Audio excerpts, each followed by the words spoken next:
If in the coming hours or days Israel destroys Iran's nuclear facilities, it will be for one reason: to save millions of lives.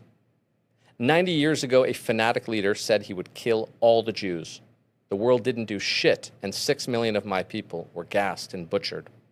Today, a fanatic Iranian regime says they will destroy the Jewish state. Once again, the world isn't doing shit. But this time, it will be different.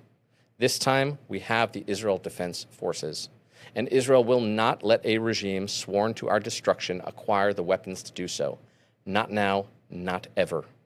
The highest aspiration of Iran's regime is to destroy us.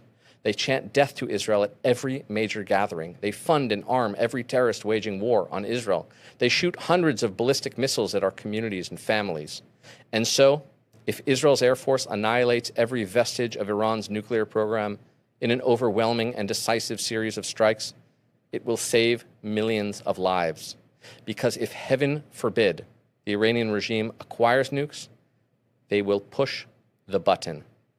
They do not fear death. They welcome it. And make no mistake, Iran's dictators are desperately trying to get nuclear bombs. That's why they lied about everything. That's why they banned weapons inspectors from stepping foot in their military facilities. That's why they hid their nuclear archive from the world. I would know. In 2018, while serving as Prime Minister Netanyahu's communications advisor and spokesman, he entrusted me to help lead the team to expose Iran's secret atomic archive that the Mossad stole from a suburb of Tehran in one of the greatest intelligence operations in history. For weeks, I spent countless hours working with Israel's intelligence community, combing through a vast trove of documents, images, videos, and plans that showed exactly how, where, and when Iran would build and detonate nuclear bombs. Very, very few people have seen what I saw. Iran hid its atomic archive for one purpose: to reconstitute their nuclear program. Iran's regime is as brilliant and patient as they are evil. Slowly but surely, they've been enriching uranium, improving their ballistic missiles, and furiously hiding their know-how from the world, all for one purpose: to destroy Israel the moment they can. Just imagine the following scenario. Our intelligence isn't quite as good as we think, and we failed to uncover some of Iran's secret nuclear sites. Turns out they're more advanced than we think, and a few months from today, Iran detonates 5 nuclear bombs over Israel, killing millions of civilians. What would people say on that day? They'd say, "Oh, of course Iran did it." That's exactly what they said they'd do.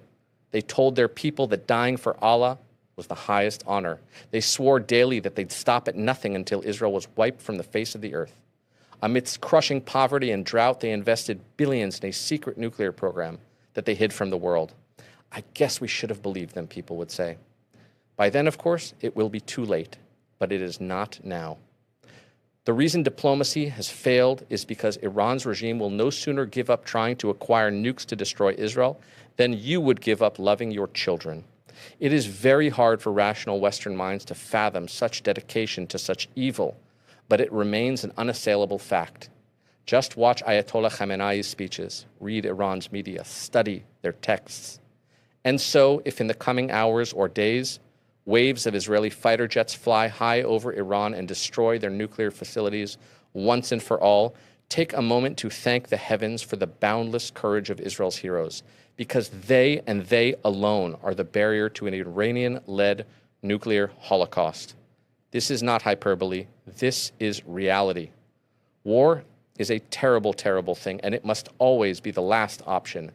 It is fraught with confusion and pain and unimaginable difficulty, but sometimes it is also necessary to prevent a greater evil from happening. The brave young men who stormed Normandy and Iwo Jima saved the world. Many civilians were sadly killed in that war, but many more were saved. So too it will be if Israel strikes Iran's nuclear program. If ever there was a time to stand with Israel, it is now. If ever there was a time to support the long-suffering Iranian people and demand an end to their apocalyptical, mass-murdering, jihadist dictatorship, it is now.